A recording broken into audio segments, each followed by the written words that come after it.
Soyez salués, que l'honneur, la gloire et la majesté reviennent à notre Seigneur de gloire, dans la paix et dans la joie.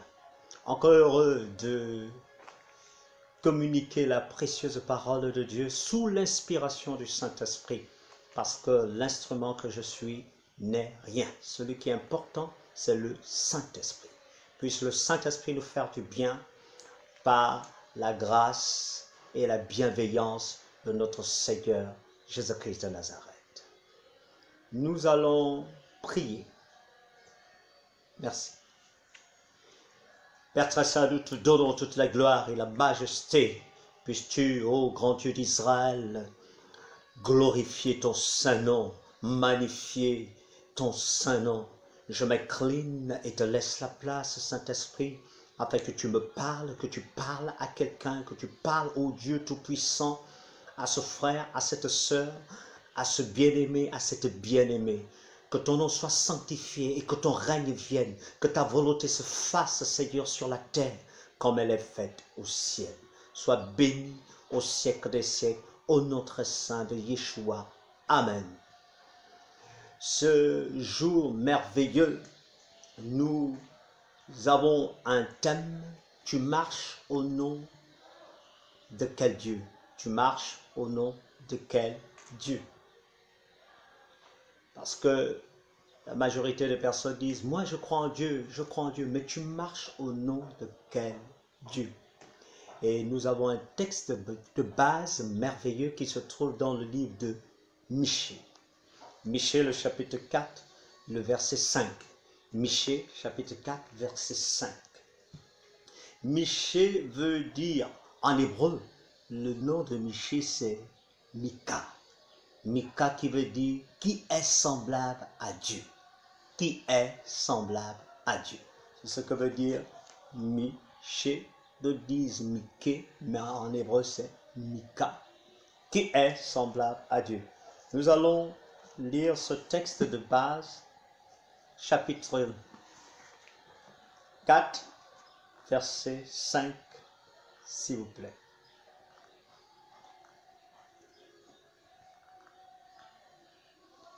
Il est écrit, tandis que tous les peuples marchent chacun au nom de son Dieu, nous marcherons, nous, au nom de l'Éternel notre Dieu, à toujours et à perpétuité. Tandis que tous les peuples marchent chacun au nom de son Dieu, nous marcherons, nous, au nom de l'Éternel notre Dieu, à toujours et à perpétuité. Tu marches au nom de quel Dieu? Du Dieu avec un petit d ou du Dieu avec un grand D? Tu marches au nom de quel Dieu? Ce que nous savons, c'est que sur la terre, comme au ciel, tout porte un nom. Tout.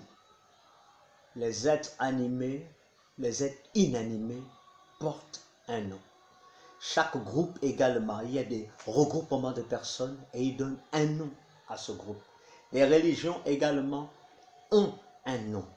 Des entreprises également ont des noms. Des compagnies, il y a aussi des groupes WhatsApp qui ont des noms. On reconnaît toutes choses sur la terre par un nom. Même les ustensiles, les animaux, on attribue des noms, les enfants des noms. Tu as un nom. Donc tout porte un nom sur la terre. Et le nom marque l'identification de la chose, de l'animal, de l'individu, de la collectivité, du groupe, du cercle dans lequel les personnes se trouvent. Le nom également annonce l'appartenance à une tribu, à un clan.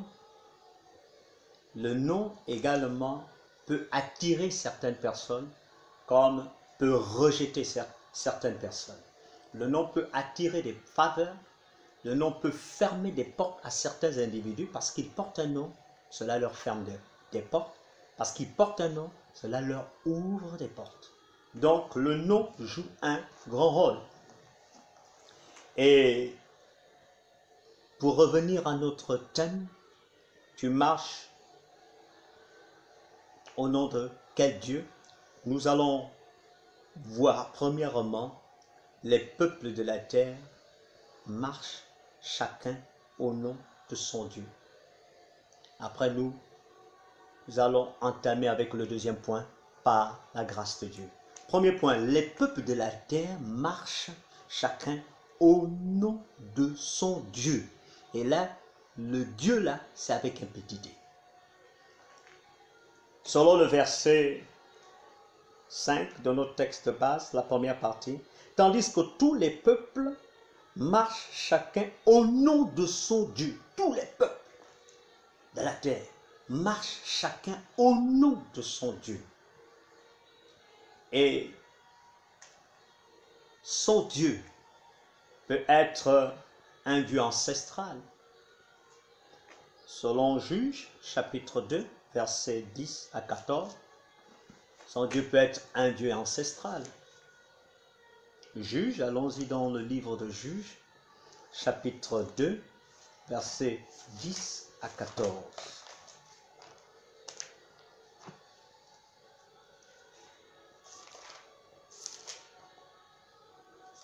Alors, la Bible dit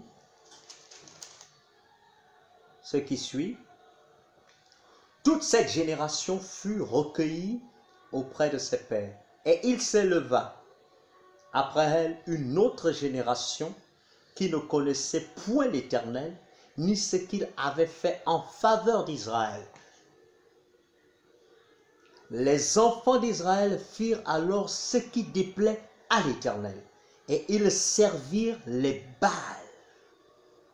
Verset 12. Ils abandonnèrent l'Éternel, le Dieu de leur père, qui les avait fait sortir du pays d'Égypte, et ils allèrent après d'autres dieux, avec un petit d au pluriel, d'entre les dieux des peuples qui les entouraient. Ils se prosternèrent devant eux, et ils irritèrent l'Éternel. Ils abandonnèrent l'Éternel, et ils servirent Baal et les Astartés. La colère de l'Éternel s'enflamma contre Israël. Il les livra entre les mains de pillards qui les pillèrent. Il les vendit entre les mains de leurs ennemis d'alentour, et ils ne purent plus résister à leurs ennemis. Voilà une génération qui va se détourner du vrai Dieu pour aller servir d'autres dieux. Et c'est Israël, ce peuple qui avait été sauvé, arraché de l'Égypte pour rentrer à Canaan. Mais voilà une génération, il est dit que cette génération ne va pas connaître l'Éternel. Qu'est-ce qui s'est passé? Il y a eu un grand décalage. Mais ici, notre attention va se tourner vers les dieux. Ils vont quitter, ils ne vont pas servir l'Éternel, ils vont servir les dieux. Les dieux. Il y a aussi, ici, il y a Baal et Astarté. Arrêtons-nous d'abord et expliquons rapidement le dieu Baal et le dieu Astarté. C'était des dieux qui se trouvaient en terre cananéenne. Donc, comme Israël était entouré des Cananéens, alors Israël a tourné son cœur vers ces dieux-là. Alors, Baal, il est dit que c'est le dieu du soleil, de la fertilité, de la pluie, de la végétation. Il a aussi dit que le culte de Baal incluait la prostitution sacrée et le sacrifice d'enfants. Le sacrifice d'enfants. Donc, ça ne date pas d'aujourd'hui, les crimes rituels que l'on entendait à un certain moment. Ce sont des choses qui existent depuis longtemps, mais qui ont été récupérées par des hommes et des femmes de mauvaise foi parce qu'ils ne font qu'adorer Baal. Ils ne vont peut-être pas l'appeler Baal. Nous allons revenir. Parlons d'Astarté. Astarté était la déesse de la guerre et de la fertilité également. Donc, elle était l'homologue de Baal. Et elle était représentée par des figurines, autant pour moi, des figurines et des statues. Alors, donc, il y a encore des hommes et des femmes qui servent des dieux ancestraux. Peut-être ton Dieu ne s'appelle pas Baal ou Astarté, mais peut-être que ton Dieu, en tant qu'enfant de Dieu, tu dis que tu es chrétien, mais tu as encore un Dieu qu'on appelle le djembe, et tu danses encore le djembe. L'autre, c'est le bouiti, et tu danses encore le bouiti, sinon tu participes aux œuvres du bouiti. Le koukoué, tu vas encore suivre les danses de koukoué, tu vas y participer. C'est ton Dieu. C'est un Dieu ancestral que tu sais. Tu dis que tu es chrétien, ce n'est que de nom. Mais ton vrai Dieu est celui que tu sais. Si tu es encore dans les initiations, tu participes aux initiations, alors ton Dieu, c'est le Dieu de cette initiation-là. Ton Dieu, c'est peut-être le Dieu de la coutume, de la tradition, tu la respectes. C'est l'invocation aux esprits de mort. Quand tu vas au village, tu vas à la tombe des parents, des grands-parents, tu invoques encore leur nom, ce sont tes dieux. Tu ne fais rien d'extraordinaire. Tu es encore dans le principe des Baals et des Astartés. Tu diras, non, mon Dieu n'est pas Baal, mais ton Dieu, c'est l'esprit des ancêtres, les esprits du grand-père, de la grand-mère, que tu invoques encore. Quand tu es en danger, au lieu de crier le nom de l'Éternel, ou de Yeshua, de Jésus-Christ de Nazareth, tu cries le nom de ton aïeux pour qu'il vienne te délivrer ou te sauver de la situation. C'est ton Dieu. C'est ton Dieu ancestral. Il y a encore parmi le peuple chrétien des hommes, des femmes et des jeunes qui sont encore engagés dans le culte des ancêtres parce que c'est leur Dieu. Ils ne servent pas l'Éternel Dieu des armées. Ils sont là pour la forme, pour le paraître. Mais leur vrai Dieu, c'est le Dieu qui les donne la force en allant au village. Ils invoquent encore les démons, les esprits impurs. Vous voyez, on a expliqué que Baal était le dieu de la végétation, la fertilité, de la pluie. Il y a encore des gens qui sont attachés aux démons de végétation. Ils sont attachés aux herbes. Ils font encore des pratiques avec les herbes, des invocations avec les herbes. Ils pratiquent cela. C'est leur Dieu. C'est leur Dieu. C'est leur Dieu. Ils sont attachés à cela. Leurs dieux sont dans les rivières. D'autres portent encore des gris-gris. Vous voyez, on a dit qu'Astarté avait des figurines et avait des statues. Il y a encore des gens qui adorent des statues. Si tu es dans une religion, tu es dans un cercle ou une secte où il y a la pratique, on utilise des statues, on utilise des figurines, tu n'es autre qu'un adorateur de Baal parce que tu es dans la lignée de Baal. Tu continues ce que les adorateurs de Baal avaient fait au temps d'Israël ou avant même qu'Israël n'arrive à Canaan. Tu es leur descendant. Tu continues ces choses. Tu es en abomination devant le Seigneur. Il faut que tu abandonnes ces choses. Il y a encore d'autres qui ont encore des reliques. D'autres qui ont encore des livres de magie. Des livres occultes. Il est dit dans Actes des Apôtres, quand il y a eu une conversion dans une ville merveilleuse, cherchez dans Actes des Apôtres, lisez même tout le livre de Actes des Apôtres, il est dit que ces hommes, quand ils se sont convertis, ils ont brûlé leurs livres, les livres qu'ils avaient. Toi, tu as encore des choses que tu gardes et tu dis que tu es chrétien. Tu gardes des gris-gris à la maison, il faut que tu abandonnes ces choses parce que ça crée un danger dans ta foi, dans ta marche avec le Seigneur. Il faut que tu abandonnes ces choses. Sinon, tu seras serviteur ou servante de Baal et non du Dieu très haut, du Dieu vivant et vrai. Alors, donc, tu marches au nom de qui? Tu dis que tu marches au nom de Jésus et tu as ces choses? Non, tu ne marches pas au nom de Jésus. Tu marches au nom de ton Dieu. Tu connais ton Dieu ancestral. Il y a encore des jeunes qui sont engagés dans le culte des ancêtres. Et c'est très dangereux. Si tu suis ce chemin, c'est l'enfer qui est ouvert devant toi. Il faut que tu te détournes, tu dois te repentir, tu dois confesser ton péché, tu dois abandonner ces choses, tu dois les brûler, tu dois les renoncer à ces choses, à ce mauvais chemin. D'autres, leur Dieu, c'est les fétiches. Ils doivent toujours faire les fétiches, ils doivent aller consulter ceux qui sont en contact avec les fétiches, parce qu'ils veulent régler les problèmes, ils voient que la prière, ça ne marche pas, alors ils cherchent la voie du charlatanisme, du fétichisme, et leur Dieu est là-bas. Tant qu'un enfant dit chrétien le fait, il n'est pas un chrétien, c'est un adorateur de Baal. Il adore Baal.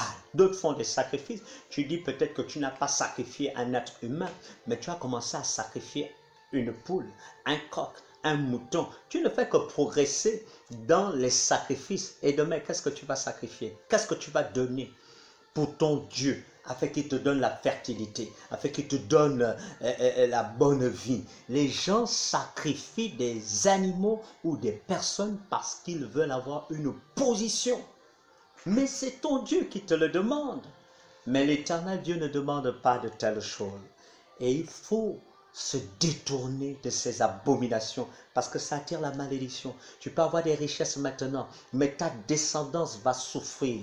Parce que la Bible dit là que Dieu punit l'iniquité des pères sur les enfants jusqu'à la 3e et 4e génération. 4e génération. Tu vis dans l'opulence, tu te dis tu n'es pas atteint par ces choses. Mais la mort va venir et tu iras en enfer.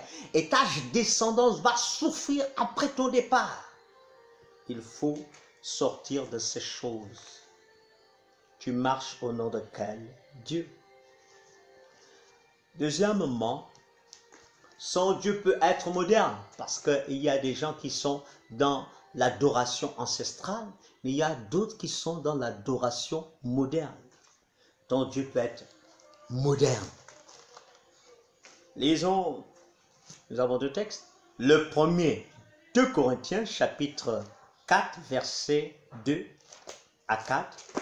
2 Corinthiens, chapitre 4, versets 2 à 4. Alors, il est écrit ici: nous rejetons les choses honteuses qui se font en secret. Nous n'avons point une conduite astucieuse et nous n'atterrons point la parole de Dieu.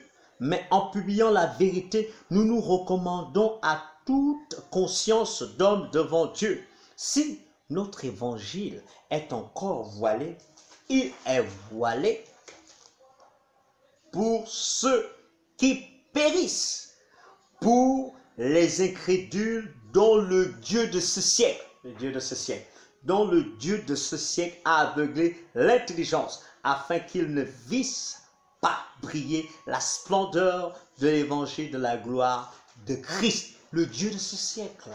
Donc Satan agit, mais il agit aussi dans le modernisme. Dans le modernisme, il est le Dieu de ce siècle.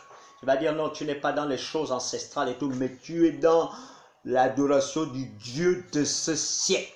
Alors, comment se manifeste l'adoration vis-à-vis du Dieu de ce siècle? Alors, on va aller dans 2 Timothée, l'apôtre Paul qui va donner des conseils merveilleux à son fils spirituel. 2 Timothée, le chapitre 3, versets 1 à 5. Le Dieu de ce siècle, comment tu l'adores? Si tu es classé parmi ceux qui adorent les dieux du monde, sache que dans les derniers jours, il y aura des temps difficiles, car les hommes seront égoïstes. Quand quelqu'un est égoïste, il adore le Dieu de ce siècle, parce que le Dieu de ce siècle le rend égoïste. Ami de l'argent, voilà la manifestation de l'adoration envers le Dieu de ce siècle. Ami de l'argent, fanfaron, hautain, blasphémateur, rebelles à leurs parents, ingrats, irréligieux. insensibles, insensibles à la parole de Dieu, insensibles au conseil, déloyaux, pas de loyauté du tout, calomniateurs, toujours là en train de parler du mal aux autres, des autres, toujours en train de dénigrer, gaspiller, salir le nom des autres, intempérants, manque de contrôle, cruel, ennemi des gens de bien. Les gens de bien, ceux qui te veulent du bien, ceux qui annoncent la bonne parole, l'évangile de Christ, ce sont les gens de bien. Ils sont traites. Ils sont emportés à tout vent de doctrine. Tout vent de doctrine. Il y a une nouvelle doctrine, ils sont là-dedans. On a changé de doctrine, ils sont là-dedans. Nouveau style, nouvelle manière de faire les choses, ils sont là-dedans. Ils sont partout et nulle part. Enflés d'orgueil. C'est comme ça qu'ils adressent l'adoration au Dieu de ce siècle. Aimant le plaisir plus que Dieu. Tout ce qui te fait plaisir n'est pas ce qui fait plaisir à l'Éternel, Dieu des armées. Mais ils aiment ça. Aimant le plaisir plus que Dieu. Ayant l'apparence de la piété. Ah, la carapace de celui qui est pieux, qui est bon, qui est gentil, qui est un modèle, mais reniant ce qui en fait la force. Éloigne-toi de ces gens-là. Reniant ce qui en fait la force. Qui reniant le Saint-Esprit, reniant Christ dans leur vie. Voilà comment sont ceux qui adorent le Dieu moderne, le Dieu de ce siècle. Alors si tu te retrouves là-dedans, tu as besoin de repentance et de changer. Tu dois changer de vie afin que tu sois un vrai adorateur. Un vrai adorateur qui adore Dieu en esprit et en vérité. Voilà les adorateurs que le Père cherche. Il veut que toi et moi, nous soyons des vrais adorateurs qui adorent Dieu en esprit et en vérité. Mais nous devons sortir de la mauvaise marche. Nous ne devons pas marcher au nom de ces dieux-là. Au nom des dieux ancestraux ou au nom des dieux modernes. Nous devons sortir de là. De ces deux classes. Nous ne devons pas être classifiés ni du côté ancestral ni du côté moderne des dieux de ce monde. Ce que Dieu attend de nous, c'est que nous soyons parmi le peuple de Dieu qui marche au nom de l'Éternel. Nous ne devons pas être parmi le peuple qui marche au nom des ancêtres, au nom du modernisme actuel, de la méchanceté. Nous devons être le peuple de Dieu qui marche au nom de l'Éternel. Selon le verset 5 de notre texte de base, la partie B, qui dit « Nous marcherons, nous, au nom de l'Éternel, notre Dieu, à toujours et à perpétuité. » Ça veut dire que c'est une marche sans fin. Tous les jours, nous devons marcher en tant que vrais enfants de Dieu, en tant que saints, en tant que rachetés, en tant qu'élus du Seigneur. Tous les jours de notre vie, que les choses se passent bien ou pas bien, nous devons marcher au nom de l'Éternel. Persécution ou pas persécution, nous devons marcher au nom de l'Éternel et des armées. Dans les difficultés, dans le manquement, dans l'abondance, nous devons marcher au nom de l'Éternel. Nous ne devons pas changer. Aucune situation ne doit faire en sorte que toi et moi, nous changions notre identité. Marcher au nom de l'Éternel. Être des vrais chrétiens.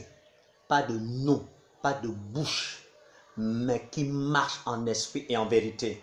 Et cela, je ne peux pas le vérifier pour toi. Tu ne peux pas le vérifier pour moi. Mais celui qui vérifie et contrôle toutes choses, c'est le Saint-Esprit. Parce que l'Esprit sonde de tout, même les profondeurs de Dieu. C'est le Saint-Esprit qui connaît ce qui marche au nom de l'Éternel. Et il faut que tu sois trouvé, je sois trouvé, marchant au nom de l'Éternel. Au nom du Seigneur de gloire. Parce que le peuple qui marche au nom de l'Éternel son Dieu est le Dieu vivant et il est l'auteur de la création. Nous marchons au nom de l'Éternel parce que notre Dieu est vivant et que c'est lui qui est l'auteur de la création. Disons Actes chapitre 14, versets 13 à 17. Nous ne marchons pas au nom des principes ancestraux ou modernes, la mondanité, mais nous marchons selon les principes de l'Éternel, le Dieu des armées. Notre Dieu est vivant.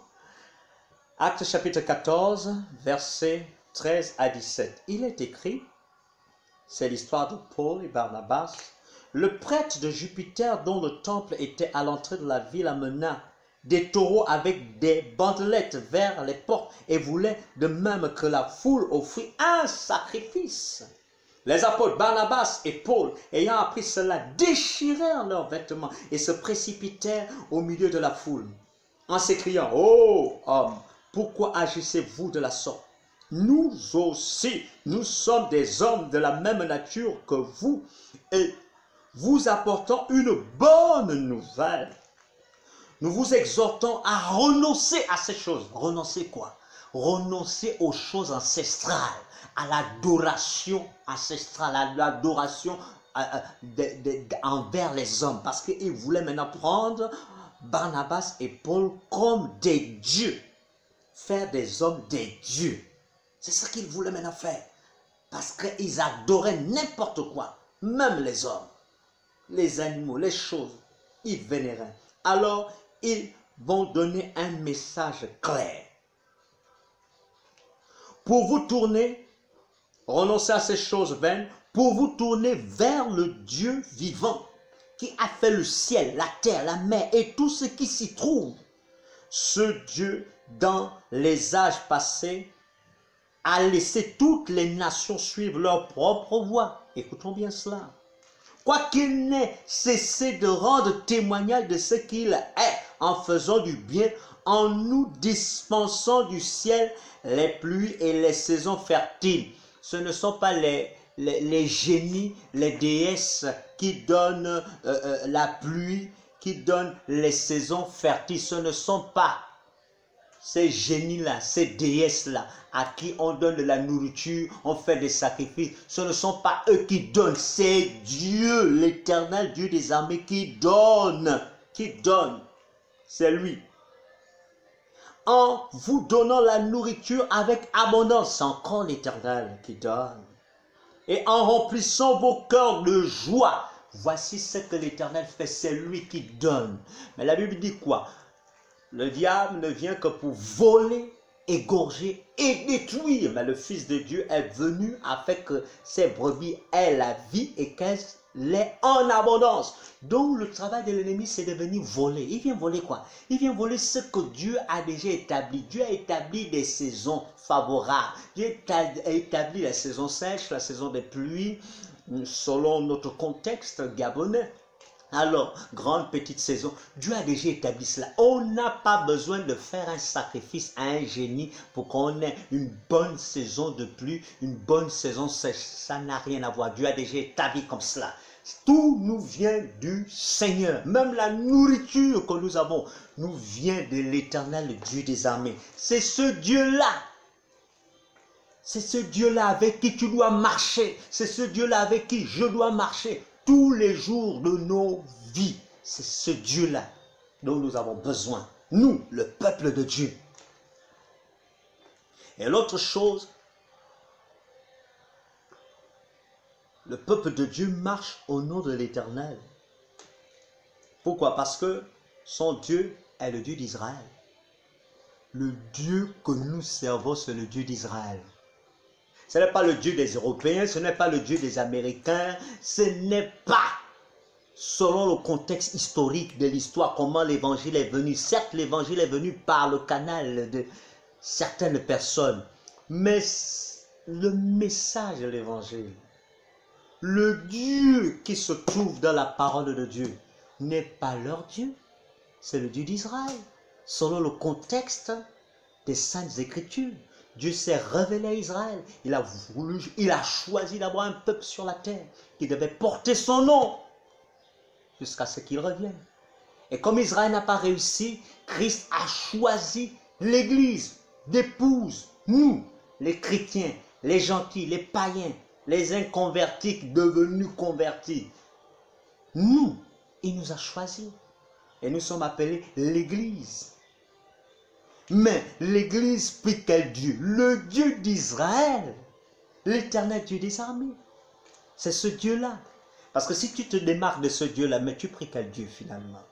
Donc tu n'as pas à te casser le corps. Le Dieu que tu cherches, que tu connais, le Dieu que tu sais, il se trouve dans la parole de Dieu, c'est tout. Tu peux lire tous les livres de la terre, tous les livres édifiants de la terre. Mais si tu ne lis pas la parole de Dieu, tu ne connaîtras jamais le Dieu d'Israël, le Dieu sauveur, le Dieu qui a envoyé son Fils Jésus-Christ de Nazareth, Yeshua, mourir pour notre cause, nous racheter. Pourquoi? Parce qu'ils l'ont rejeté, mais nous l'avons reçu. La lumière est venue chez les siens, mais les siens ne l'ont pas reconnu. Ils l'ont rejeté, mais nous l'avons reçu. Et comme nous l'avons reçu, nous sommes devenus enfants de Dieu. Et ce Dieu-là, mon frère, ma soeur, tu dois marcher pour lui. Ne marche pas pour d'autres dieux. Ne marche pas pour d'autres dieux. Il y a une histoire merveilleuse dans 1 Samuel, chapitre 17, verset 45. Nous terminons avec cette lecture, 45 à 47. De David. 1 Samuel chapitre 17 verset 45 à 47, il est dit, David dit aux Philistins, tu marches contre moi avec l'épée, la lance et le javelot, et moi je marche contre toi au nom de l'Éternel des armées, du Dieu de l'armée d'Israël, que tu as insulté. Aujourd'hui, l'Éternel te livrera entre mes mains. Je t'abattrai et je te couperai la tête. Aujourd'hui, je donnerai les cadavres au camp des Philistins, aux oiseaux du ciel et aux animaux de la terre. Et toute la terre saura qu'Israël, saura qu'Israël a un Dieu. Waouh! C'est merveilleux. Et toute cette multitude saura que ce n'est ni par l'épée, ni par la lance que l'Éternel sauve, car la victoire appartient à l'Éternel. Et il vous livre entre nos mains. Israël a un Dieu. Oh, tu as un Dieu. C'est le Dieu d'Israël. J'ai un Dieu. C'est le Dieu d'Israël. Il s'appelle l'Éternel Dieu des armées. Il s'appelle Yeshua. Il s'appelle Emmanuel. Il s'appelle Jésus-Christ de Nazareth. Oui, Dieu a choisi ce peuple pour sauver l'humanité. Et je suis fier de servir un Dieu, le Dieu d'Israël, qui est devenu mon Dieu. Je me suis accaparé du Dieu d'Israël. Ils l'ont rejeté à un certain moment de leur vie. Moi, je ne l'ai pas rejeté. Moi, je l'ai pris à bras le corps. Maintenant, je ne veux plus le laisser. Je veux marcher avec lui tous les jours de ma vie. Et tu dois faire comme moi. Tu dois marcher avec le Dieu d'Israël, l'Éternel Dieu des armées, tous les jours de ta vie. Tu dois croire, tu dois savoir en qui tu as cru. Tu ne dois pas te détourner malgré les difficultés, malgré les attaques, les insultes. Non, tu ne dois pas te décourager. Tu dois continuer ta marche parce que le Dieu avec qui tu es, il est puissant, il est vivant, il est créateur de toutes choses. C'est lui le propriétaire de tout ce qui est autour de nous. C'est lui. Ce ne sont pas les choses des ancêtres. Non, tu n'as plus besoin de retourner dans les choses des ancêtres. Tu n'as plus besoin d'adorer qui que ce soit. Non, tu as besoin d'adorer l'Éternel Dieu seul. Son Saint-Fils Jésus-Christ de Nazareth. La Bible dit que celui qui honore le Fils honore le Père, honore le Fils. Et quand tu honores le Fils, tu honores le Père. Et la question, tu marches au nom de quel Dieu? Moi, mon Dieu, c'est le Dieu d'Israël, l'Éternel Dieu des armées. Et toi, tu marches au nom de quel Dieu? Et notre Dieu, pour ceux qui marchent au nom de l'Éternel Dieu des armées, il s'appuie sur les principes. Et voilà le code de marche. Pour ne pas dire le code de la route. Le code de notre marche se trouve dans les Saintes Écritures. Quiconque marche au nom de l'Éternel des armées doit marcher conformément à sa parole. Que le Seigneur vous bénisse. Que le Seigneur aide ceux qui s'égarent à revenir. Nous allons prier. Père très saint, nous voulons, nous, le peuple de Dieu, qui avons reçu ton Saint-Fils, continuer à marcher avec toi et donne-nous la force par ton Esprit Saint. Que ceux qui ont commencé à se démarquer de la vraie marche chrétienne reviennent, Seigneur, reviennent à toi, ô Dieu. Et que ceux qui sont encore attachés aux préceptes humains, Seigneur, aux principes ancestraux, ô Dieu, ceux qui sont encore dans la mondanité, le modernisme, qui suivent encore, Seigneur, ô Dieu, le Dieu de ce siècle, puisse ta parole les ramener à toi. Puisse le Saint-Esprit les ramener à toi, afin qu'ils soient conformes à toi. Puisses-tu les bénir, les soutenir. À toi la gloire au nom puissant de Jésus-Christ de Nazareth. Amen. J'ai été ravi de passer ces temps merveilleux avec vous, avec toi spécialement. Puisse le Seigneur te garder dans la marche. Et puisse-t-il également me garder dans la marche. Afin qu'un jour, nous nous retrouvions au ciel. Ceux qui marchent au nom de l'Éternel, Dieu des armées.